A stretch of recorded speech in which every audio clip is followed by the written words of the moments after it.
Ela adora uma história, seja para ouvir ou para contar. É atriz, escritora, produtora cultural, especialista em literatura infantil e juvenil, está entre os responsáveis pela perpetuação e pela divulgação da arte brasileira. Ganhadora de prêmios por esse trabalho, a minha entrevistada de hoje é presidente do Instituto Conta Brasil, a artista da palavra, Benita Prieto. Benita, muito bem-vinda ao Perfil, uma honra entrevistar você. Obrigada, Dani, muito bom estar com você de novo. E a primeira pergunta já é para Balá. Qual a história que você lembra, assim, a primeira história que marcou a sua vida, que você ouviu e marcou a sua vida? Eu tinha um livro e eu ouvia essa história antes de ter esse livro, que era Os Três Cabelos de Ouro do Diabo. Nossa, que medo! E aí, depois eu descobri que isso, na verdade, era uma adaptação de um conto. E, naquele momento, eu ganhei isso como um livro. E eu achei tão bonito, porque era um livro que ele era filetado a ouro. Antigamente se faziam os livros assim, com as ilustrações, e você tinha assim um pouquinho de ouro neles. E aquilo já me enchia os olhos, né, quando eu via aquele livro. E a história era assim uma mistura. Minha mãe contava essa história, mas ela misturava várias histórias, sabe? E dava essa história dos três cabelos. Do jeito que ela contava, eu nunca vi em lugar nenhum. O mais próximo foi esse livro. Então, isso é uma coisa muito forte, assim, na minha memória. Só para fazer um parêntese, porque a gente vai falar da oralidade, né? De contar história. Mas falando de livro, que você falou assim, me enchia os olhos. E eu li uma frase que você escreveu, que o livro é um objeto de desejo que deve encher os olhos. E você está falando de projeto gráfico, de tudo. Conta um pouquinho isso. Qual é a importância dessa elaboração do livro? O livro, ele é um objeto, né? A gente chama de objeto livro, que ele está composto de um texto e ele tem que ter uma bela de uma ilustração ou um projeto gráfico. Existem livros que não têm ilustrações, mas tem um projeto gráfico. Ele tem que ser feito num bom papel, ele tem que ter uma capa interessante. Por quê? Porque você, quando pega um livro para ler, todos os seus sentidos têm que estar aguçados.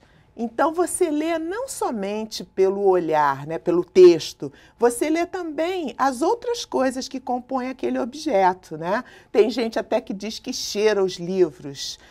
Eu gosto daquele cheirinho de livro. Vocês gostam de cheirar livro, né?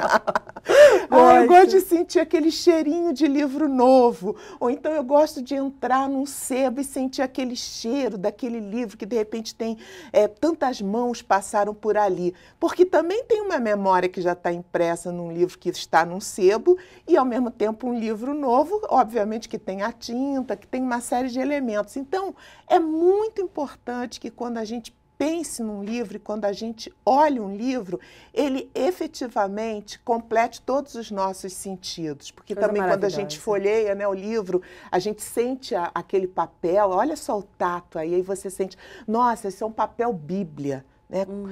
Isso daqui já tem uma aspereza, esse é mais grosso, e você está lendo e você está... Ou seja, todos os teus sentidos estão aguçados quando o livro realmente tem toda essa produção. É igual o prato de comida, né? Que você arruma coloridinho, você já começa a comer com os olhos ali, né? Isso, pouquinho a pouquinho. E é assim, né? Um enamoramento. Você vai, por exemplo, numa livraria ou numa biblioteca, e aí você se aproxima lá daquele... Vamos supor que você não tenha nenhum livro em mente. E aí você se aproxima ali e pega aquilo dali. Aí, claro, a capa te chama atenção. De repente você olha assim e lê a contracapa e vê que o assunto te interessa. E quando você abre, se depara com, nossa, uma capitular diferente. Fala, nossa, que bonito isso. Ou então a cor do papel é diferente. E aí você vai para o conteúdo. Obviamente, Dani, sendo muito sincera, é como um enamoramento. Às vezes a embalagem é ótima, mas o conteúdo é uma droga. Isso acontece com os livros também. Mas se tudo for, ou seja, se for um livro realmente que tem um conteúdo bacana, aí pronto, está completo o pacote. E o homem começa a contar a história a partir do momento que ele se torna homem, ou seja, do Homo sapiens? Eu acho que o homem conta histórias desde sempre. ele imitava o movimento dos astros, isso era uma forma de contar histórias. Ele desenhava nas cavernas, era uma forma de contar histórias, até para poder preservar sua clã, sua tribo de algum perigo, para as pessoas poderem identificar, não é, aquele animal que está sendo desenhado ali. E então eu acho que todo esse processo, mesmo antes do homem falar, né, ele já vem se manifestando. Então ele está sempre contando histórias. E aí hoje em dia você entende esse conceito moderno, que não é nem tão moderno mais assim, da leitura como um todo.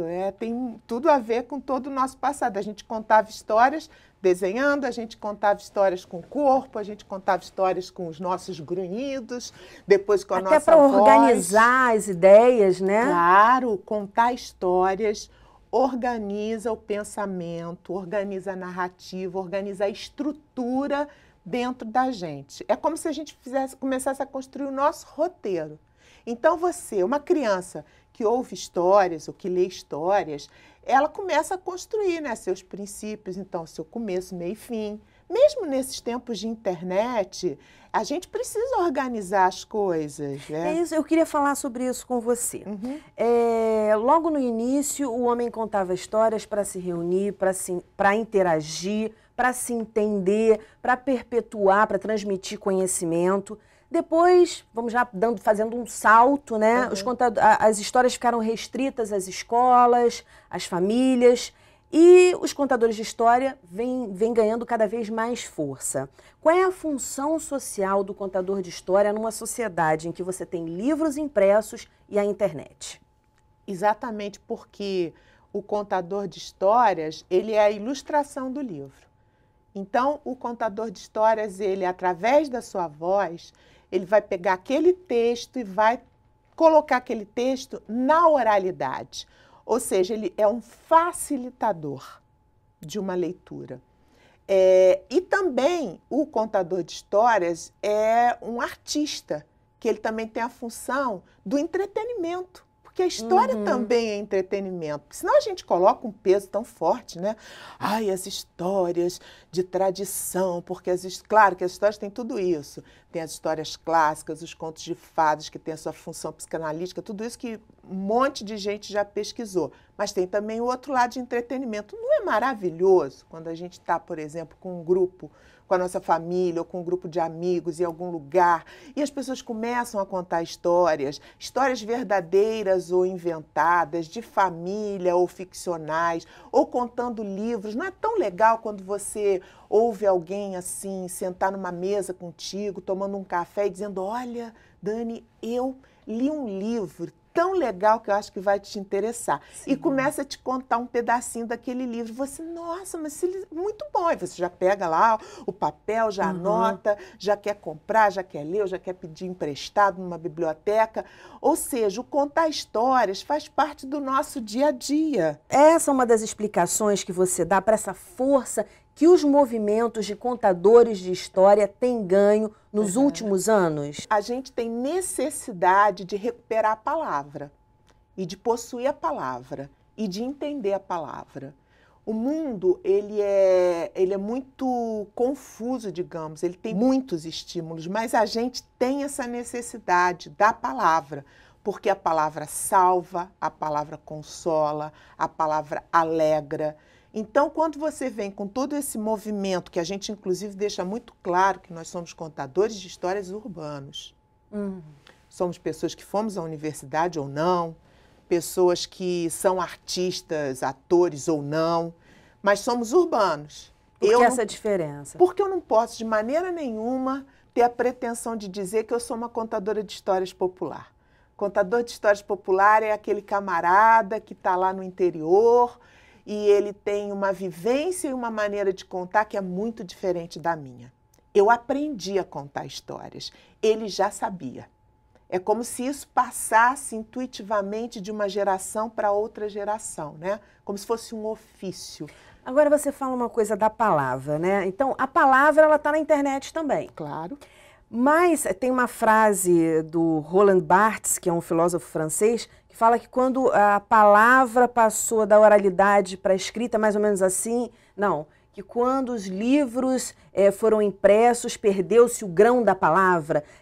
Essa palavra que você está falando, né, que é a propulsora dessa corrente que vem crescendo cada vez mais de contadores de história, é essa palavra com pausa, com respiração, é disso que você está falando? Exatamente.